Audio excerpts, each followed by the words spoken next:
வணக்கம் சார். வணக்கங்க. டாக்டர் ஜெயவர்தன் அரசியலுக்குள் வந்தது எப்படி? அம்மா அவர்கள் எனக்கு பேர் வைத்தார்கள்.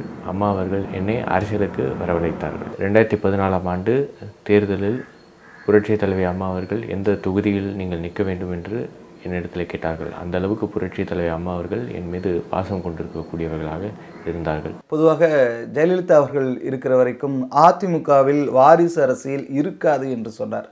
ஆனால் இப்போது மக்களவைத் தேர்தலுக்கான வேட்பாளர்கள் பட்டியலை பார்க்கிற போது அதிமுகவிலும் வாரிசு அரசியல் தலை தூக்குவதாக தெரிகிறது. கட்சியில் இருக்கக்கூடிய யாராக இருப்பினும் கட்சிக்காக தலைமைக்காக உழைக்கக்கூடியவர்களுக்கு கண்டிப்பாக அங்கீகாரம் அளிக்கப்படும். பொதுவாக வாரிசு அரசியல் என்பதை தாண்டி ஒரு அரசியல் தலைவரின் குடும்பத்திலிருந்து வந்தாலே அவருக்கு என்று ஒரு தனித்தன்மை இருக்காது என்ற ஒரு பரவலான குற்றச்சாட்டு இருக்கும். ஜெயவர்தனுடைய தனித்தன்மை என்ன? நாடாளுமன்றத்தில் மாநிலத்தின் குரலுக்காகவும் தென்சென்னை நாடாளுமன்ற தொகுதியின் வளர்ச்சிக்காகவும் ஒட்டுமொத்த இந்திய திருநாட்டின் வளர்ச்சிக்காகவும் 870க்கும் மேற்பட்ட கேள்விகள் கேட்டிருக்கின்றேன். 69 விவாதங்களில் பங்கேற்று பேசியிருக்கின்றேன். பாராளுமன்றத்தில் தொடர்ந்து பல்வேறு திட்டங்கள் நாடாளுமன்ற தொகுதியில் செயல்படுத்தப்பட வேண்டும் என்பதற்காக மத்திய அரசாங்கத்தை வலியுறுத்தி மத்திய அமைச்சர்களை சந்தித்து அதன் வாயிலாக நிதி பெறப்பட்டு பல்வேறு திட்டங்கள் நாடாளுமன்ற தொகுதியில் செயல்படுத்தியிருக்கின்றேன். தென்சென்னையினுடைய திமுக வேட்பாளர் தமிழச்சி தங்கப்பாண்டியன் பலத்த போட்டி இருக்கும் என்று எதிர்பார்க்கப்படுகிறது.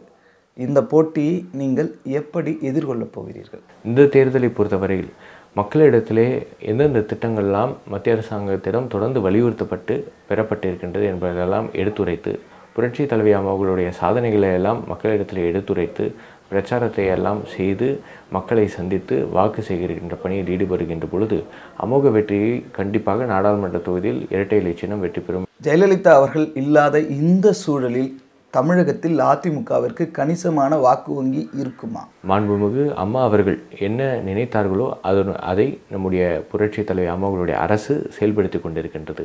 மக்கள் நலன் பயக்கக்கூடிய பல திட்டங்களை எல்லாம் தமிழக அரசு செயல்படுத்தி கொண்டிருக்கின்றது. ஒட்டுமொத்தமாக தமிழக மக்களுடைய பேர் ஆதரவு அனைத்து இந்திய அண்ணா திராவிட முன்னேற்ற கழகத்துக்கு இருக்கின்றது. மக்களுக்கான பிரச்சனைகளை சொல்லுகிற போது நீங்கள் அவர்களை எப்படி கையாளுகிறீர்கள்? அவர்களிடம் எப்படி சந்தித்து பேசுகிறீர்கள்? உதாரணத்துக்கு கீழ்கட்டளை ஏரியை பொறுத்தவரை ஆழப்படுத்துகின்ற பணியை நிதி ஒதுக்கப்பட்டு பணிகள் நடைபெற்று வருகிறது. நண்பங்கள் ஏரிக்கு ஆழப்படுத்தி அகலப்படுத்துகின்ற பணிக்கு நிதி ஒதுக்கப்பட்டு பல்வேறு கட்டங்களில் பணிகள் நடைபெற்று வருகின்றது.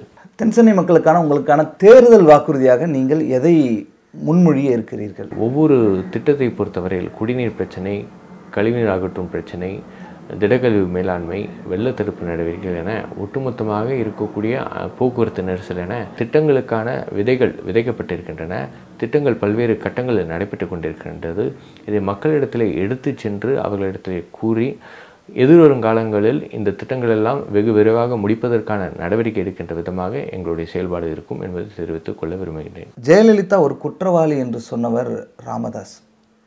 அப்படிப்பட்ட பாமகவுடன் அதிமுக கூட்டணி வைத்திருப்பது பலத்த விமர்சனங்களை எழுப்பியிருக்கிறது. இதை நீங்கள் எப்படி பார்க்கிறீர்கள்? திராவிட முன்னேற்ற கட்சியும் காங்கிரஸும் 2014ஆம் ஆண்டு சேராதது காரணம் திமுகவின் தலைவர் அவர்கள் சொல்லியிருக்கக்கூடிய விஷயம் கூடா நட்பு கேடாய் முடியும் என்பது. அவர்களுடைய எண்ணங்களுக்கு எதிர்மாறாக அமைந்திருக்கக்கூடிய ஒரு கூட்டணி. எங்களுடைய எண்ணம் ஒட்டுமொத்தமாக இந்திய திருநாட்டின் வளர்ச்சி, நம்முடைய மாநிலத்தின் வளர்ச்சி என்கின்ற வகையிலே பாடுபடக்கூடிய ஒரு இயற்கையான கூட்டணி அமைந்திருக்கின்றது. தமிழக முதல்வர் இபிஎஸ் அவர்கள், துணை முதல்வர் ஓபிஎஸ் அவர்கள், இவர்கள் இருவரில் யார் சிறந்த நிர்வாகி என நீங்கள் கருதுகிறீர்கள்? முதல்வர் அவர்கள், துணை முதல்வர் அவர்கள் என்று தனித்தனியாக பிரித்து பார்க்காமல் ஒட்டுமொத்தமாக அனைத்து இந்திய அண்ணா திராவிட முன்னேற்ற கழகத்தில் இருக்கக்கூடியவர்கள் அனைவருமே சிறந்த நிர்வாகிகள் என்பதை தெரிவித்துக் கொள்ள விரும்புகின்றேன். நன்றி சார். நன்றி.